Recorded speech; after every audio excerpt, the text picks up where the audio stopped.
Hello साथियों, स्वागत है आप सभी का अपने यूट्यूब चैनल पर। तो दोस्तों, हम बात करने वाले आज हैं हिंदी, जो कि यूपी टेट और सीटेट के लिए दोनों के लिए काफ़ी महत्वपूर्ण है, क्योंकि अब यूपी टेट और सीटेट में एक जैसी हिंदी देख रहे हैं कि पूछी जा रही है, जिसमें अलंकार हो गए, रस हो गए, सारे के सारी चीज़ें वही आ रही हैं जो कि पहले यूपी टेट में आया करती थी। तो आपके लिए ये दोनों ही एग्ज़ाम के लिए क्लास जो है वो बराबर रूप से उपयोगी रहने वाली है। तो आप लोग बने रहिएगा इस क्लास में लगातार, जिनको यूपी टेट या फिर सीटेट का एग्ज़ाम देना है। तो क्लास को शुरू करने से पहले एक बार आपको करना है सेशन को सभी के पास में शेयर। तो एक बार सेशन को शेयर कर दीजिए, उसके बाद में शुरू करते हैं अपनी क्लास। तो सभी लोग सेशन को शेयर कर दीजिए अपने साथी मित्रों के पास में। उम्मीद है अब तक आप लोगों ने क्लास को शेयर कर दिया होगा। तो चलिए शुरू करते हैं। पहला क्वेश्चन है, भारत में सबसे अधिक बोले जाने वाली भाषा कौन सी है? आपको बताना है भारत में सबसे अधिक बोले जाने वाली भाषा कौन सी? ऑप्शन है हिंदी, संस्कृत, तमिल और उर्दू। तो बताइए इनमें से ऐसी कौन सी भाषा है जो भारत में सबसे अधिक बोले जाने वाली भाषा है? तो इसका जो सही आंसर हो जाएगा वो हो जाएगा ऑप्शन नंबर 1। हिंदी जो है भारत में सबसे ज़्यादा बोली जाती है, तो इसका ऑप्शन नंबर 1 सही आंसर हो जाएगा। आगे देखते हैं। क्वेश्चन है, स्थान के आधार पर बताइए कि मूर्धन्य व्यंजन कौन से हैं? आपको बताना है इनमें से मूर्धन्य व्यंजन कौन से हो जाएंगे। क्वेश्चन नंबर 2 का सभी लोग आंसर कीजिए एक बार।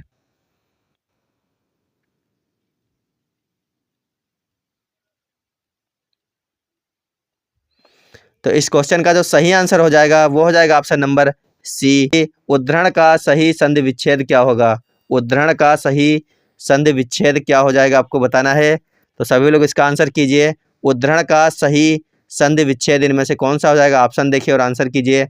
इन चारों में से कौन सा ऑप्शन ऐसा है जो कि उद्धरण का सही संधि विच्छेद वाला है?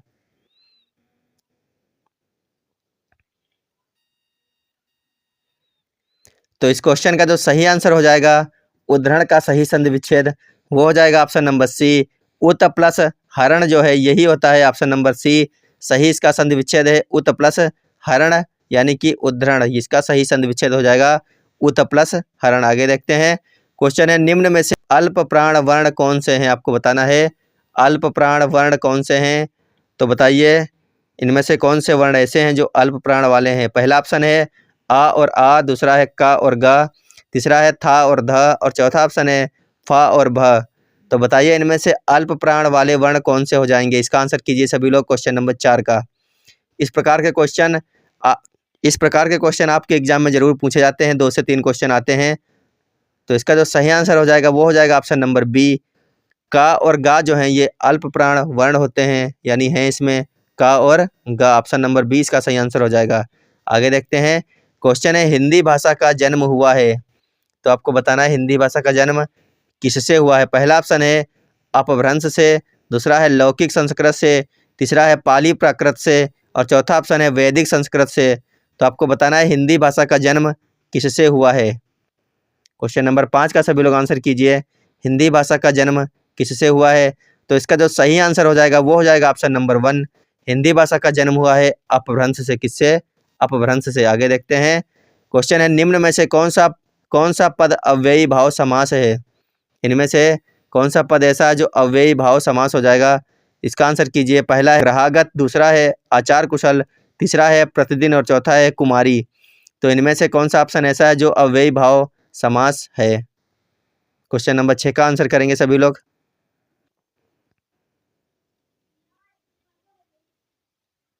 तो इसका जो सही आंसर हो जाएगा वो हो जाएगा ऑप्शन नंबर सी। तो चलते हैं अगले क्वेश्चन पर।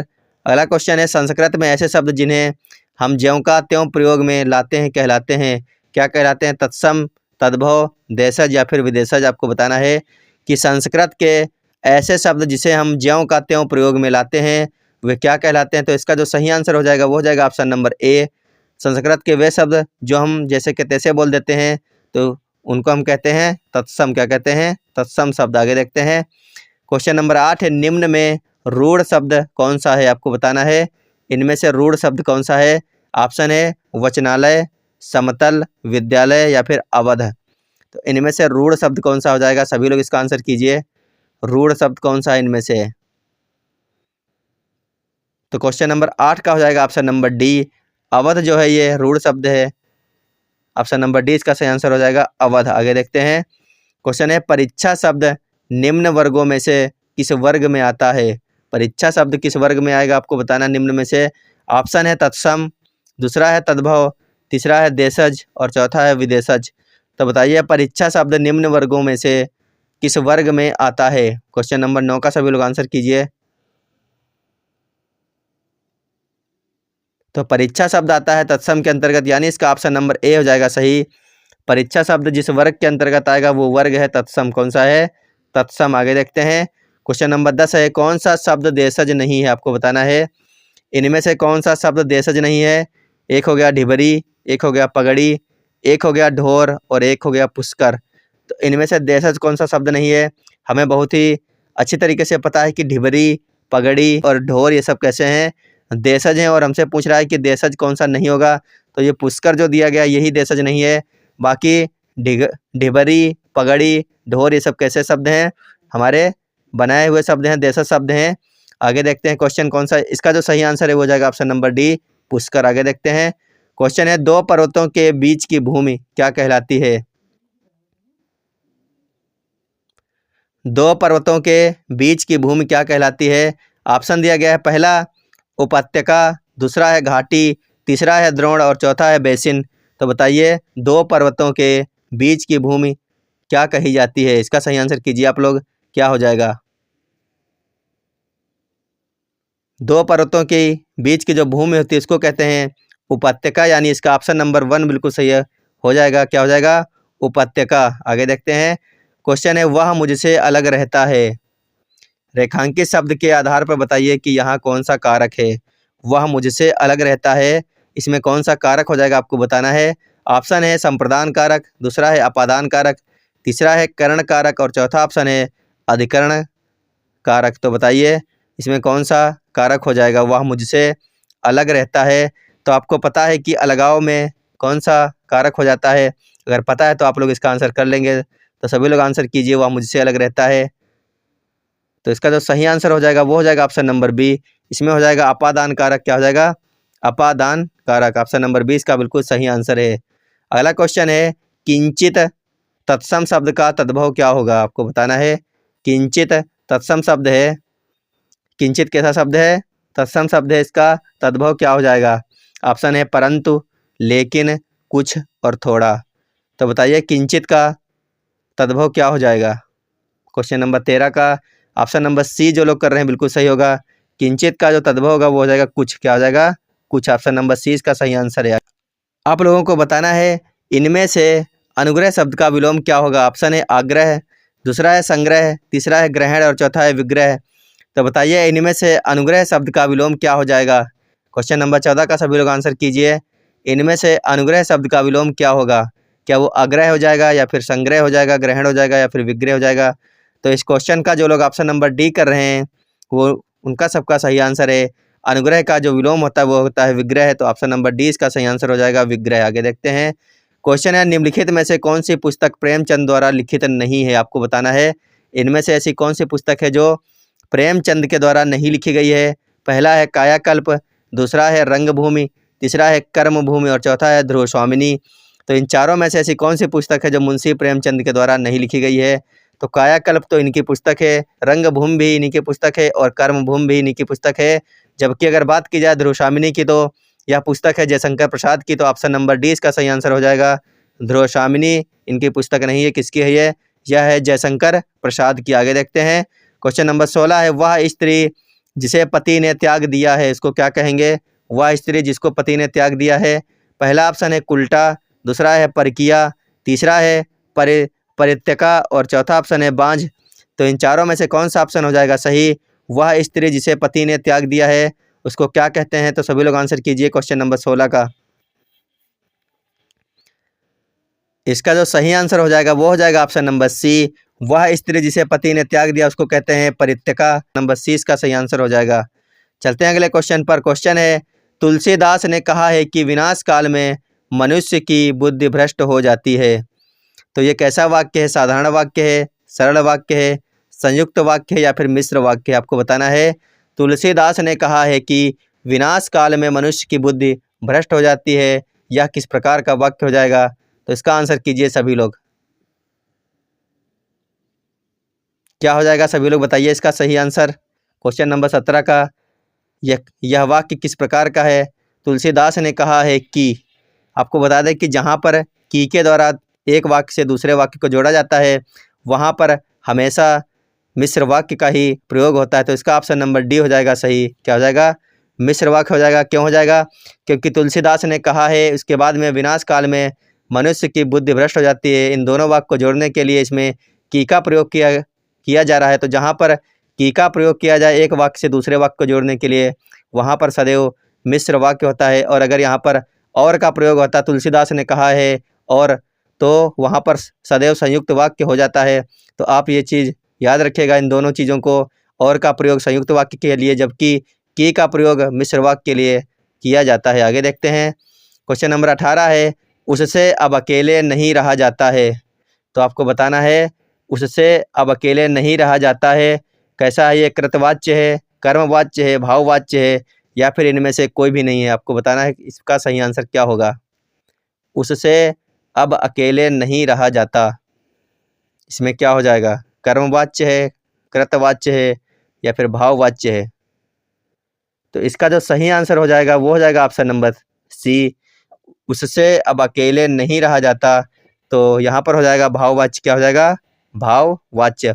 आपको बता दें कि जहाँ पर नहीं का प्रयोग होता है वहाँ पर सदैव भाववाच्य होता है। तो यहाँ पर ऑप्शन नंबर सी इसका सही आंसर है। चलते हैं अगले क्वेश्चन पर। क्वेश्चन नंबर 19, साहित्य से संबंध रखने वाला क्या कहलाता है? बताइए सभी लोग, इसका आंसर क्या हो जाएगा सही? साहित्य से संबंध रखने वाला क्या कहलाता है? पहला ऑप्शन है साहित्यिक, दूसरा है लेखक, तीसरा है कवि और चौथा है नाटककार। तो साहित्य से संबंध रखने वाला क्या कहलाता है आपको बताना है। इसका आंसर कीजिए सभी लोग। इस क्वेश्चन का जो सही आंसर हो जाएगा वो हो जाएगा ऑप्शन नंबर 1। साहित्य से संबंध रखने वाले को कहते हैं साहित्यिक, यानी ऑप्शन नंबर ए इसका बिल्कुल सही आंसर है। अगला क्वेश्चन है, देश प्रेम में कौन सा समास है? सभी को बताना है कि देश प्रेम में कौन सा समास होगा। पहला है अव्ययी भाव, दूसरा है तत्पुरुष, तीसरा है द्विगु समास और चौथा है बहुव्रीहि समास। तो देश प्रेम में जो समास होगा उसका नाम आपको बताना है। तो आंसर कीजिए सभी लोग इस क्वेश्चन का, कौन सा ऑप्शन सही हो जाएगा। तो इसका जो सही आंसर हो जाएगा वो हो जाएगा ऑप्शन नंबर बी, देश प्रेम में तत्पुरुष समास है। कौन सा है? तत्पुरुष। आगे देखते हैं। क्वेश्चन है, शेर का पर्यायवाची शब्द है। शेर का पर्यायवाची शब्द क्या चीता हो जाएगा, या फिर केसरी, शावक, या फिर नरसिंह? तो बताइए शेर का पर्यायवाची क्या हो जाएगा। क्वेश्चन नंबर 21 का सभी को आंसर करना है। शेर का पर्यायवाची शब्द इनमें से कौन है? तो चीता होगा नहीं, चीता और शावक इनको काट दीजिए। आप बताइए केसरी और नरसिंह में से कौन सा हो जाएगा। शेर का पर्यायवाची शब्द हो जाएगा ऑप्शन नंबर बी। क्या होगा? केसरी हो जाएगा शेर का पर्यायवाची। आगे देखते हैं। क्वेश्चन है, सन्यासी का विलोम क्या होगा? राजा, भोगी, गृहस्थ, या फिर इनमें से कोई भी नहीं। सन्यासी का विलोम शब्द आपको बताना है क्या होगा। तो इसका सभी लोग आंसर कीजिए एक बार। सन्यासी का विलोम शब्द क्या हो जाएगा। यह क्वेश्चन अधिकतर सभी एग्जामों में पूछा जाता है, सन्यासी का विलोम क्या होता है। तो इसका जो सही आंसर है वो हो जाएगा ऑप्शन नंबर सी, सन्यासी का विलोम होता है गृहस्थ। क्या होता है? गृहस्थ। ऑप्शन नंबर सी इसका सही आंसर हो जाएगा गृहस्थ। अगला क्वेश्चन है, चिरायु शब्द में प्रयुक्त उपसर्ग कौन सा है? चिरायु शब्द में उपसर्ग आपको बताना है कौन सा उपसर्ग है। पहला ऑप्शन है ची, दूसरा है चिर और तीसरा है यू और चौथा है आयु। तो बताना है आपको चिरायु शब्द में प्रयुक्त उपसर्ग कौन सा है। आंसर कीजिए सभी लोग इस क्वेश्चन का। तो इस क्वेश्चन का जो सही आंसर हो जाएगा वो हो जाएगा ऑप्शन नंबर बी। क्या हो जाएगा? इसमें चिर का प्रयोग किया गया है। उपसर्ग कौन सी लगी है? चिर लगी है। मूल शब्द होता है आयु और इसमें लगाया गया है चिर, तो बन गया है चिरायु, यानी ऑप्शन नंबर 20 का बिल्कुल सही आंसर हो जाएगा। आगे देखते हैं। क्वेश्चन है, भाषा शब्द संस्कृत के किस धातु से बना है? भाषा शब्द संस्कृत के किस धातु से बना है? ऑप्शन है भाष्य, भाष, भाष, या फिर ये वाला भाष। तो बताइए इन चारों में से किस भाष्य से या फिर किस भाष से भाषा शब्द का निर्माण हुआ है संस्कृत के। तो इस क्वेश्चन का जो सही आंसर हो जाएगा वो हो जाएगा ऑप्शन नंबर डी। क्या हो जाएगा? भाषा शब्द संस्कृत के भाष धातु से बना है। ऑप्शन नंबर डी इसका सही आंसर हो जाएगा भाष। आगे देखते हैं। क्वेश्चन है, निम्न में बताइए कि किस शब्द में द्वित व्यंजन है। आपको बताना है इनमें से किस शब्द में द्वित व्यंजन का प्रयोग हुआ है। तो इसका आंसर कीजिए सभी लोग। पुनः, उत्साह, इलाहाबाद या फिर गद्दार। तो इनमें से किस शब्द में द्वित व्यंजन का प्रयोग हुआ है? तो क्वेश्चन नंबर 25 का हो जाएगा ऑप्शन नंबर डी, गद्दार में द्वित व्यंजन का प्रयोग हुआ है। द्वित व्यंजन उसे कहते हैं जहां पर दो शब्द लगातार आ जाएं, जैसे कि दिल्ली, दिल्ली में आया, दो ला गई लगातार। बिल्ली में भी दो लाएंगी लगातार, बिल्ली लिखोगे तो दो ला आती हैं लगातार। इस प्रकार से कुत्ता लिखोगे तो दो ता आती हैं लगातार। तो जहाँ पर दो शब्द आ जाएं लगातार वहाँ पर द्वित व्यंजन हो जाता है। तो आप लोग इसको याद रखेंगे। अगर एग्जाम में पूछा जाए कि किसमें द्वित व्यंजन है, तो जहाँ पर दो शब्द लगातार आ जाएं, एक साथ आ जाएं, वहाँ पर हमेशा द्वित व्यंजन होता है। आगे देखते हैं। क्वेश्चन है, इनमें से कौन सा भाववाचक संज्ञा है? आपको बताना है इनमें से कौन सी संज्ञा भाववाचक है। भाववाचक संज्ञा उसको कहते हैं जिसको हम देख नहीं सकते, सिर्फ महसूस कर सकते हैं। तो श्याम को देख सकते हैं, पानी को देख सकते हैं, नदी को भी देख सकते हैं, लेकिन बचपन को नहीं देख सकते हैं। इसीलिए इसमें बचपन जो है ये कैसी संज्ञा है? भाववाचक संज्ञा हो जाएगी बचपन। चलते हैं अगले क्वेश्चन पर। क्वेश्चन है, अथ का विलोम शब्द है, अथ का विलोम बताना है, क्या हो जाएगा? पहला है अंत, दूसरा है अध, तीसरा है अर्थ और चौथा है इति। तो आपको बताना है अथ का विलोम शब्द इनमें से कौन सा है। सभी लोग इसका आंसर कीजिए। अगर आपको आता है तो सही आंसर करने की कोशिश करना। अथ का विलोम क्या हो जाएगा? तो इस क्वेश्चन का जो सही आंसर है वो हो जाएगा ऑप्शन नंबर डी, अथ का विलोम शब्द हो जाएगा इति। क्या हो जाएगा? ऑप्शन नंबर डी सही है, इति हो जाएगा। चलते हैं अगले क्वेश्चन पर। क्वेश्चन है, रीना शॉपिंग जा रही है, रीना शॉपिंग जा रही है, इस वाक्य में उद्देश्य कौन सा है? क्या रीना शॉपिंग जा रही है? तो इन तीनों में आपको बताना है उद्देश्य कौन है। पहला ऑप्शन है खरीदारी, दूसरा है रीना, तीसरा है जा रही है, चौथा है शॉपिंग। तो बताइए उद्देश्य इनमें कौन सा है? क्या रीना है या फिर खरीदारी या फिर शॉपिंग है या फिर जा रही है? तो इसका सही आंसर क्या हो जाएगा? सभी लोग जल्दी जल्दी से इसका आंसर कीजिए। रीना शॉपिंग जा रही है, इस वाक्य में उद्देश्य क्या है? तो इसका जो सही आंसर होगा वो हो जाएगा ऑप्शन नंबर 2, यानी कि रीना शॉपिंग जा रही है। इसमें जो उद्देश्य है वो सदैव कौन सा रहेगा? रीना ही रहेगी। ऑप्शन नंबर 2 सही आंसर हो जाएगा इसका, रीना। आगे देखते हैं। क्वेश्चन है, हिंदी किस भाषा परिवार की भाषा है? द्रविड़, चीनी तिब्बती, ऑस्ट्रिक या फिर भारोपीय। तो आपको बताना है हिंदी किस भाषा परिवार की भाषा है।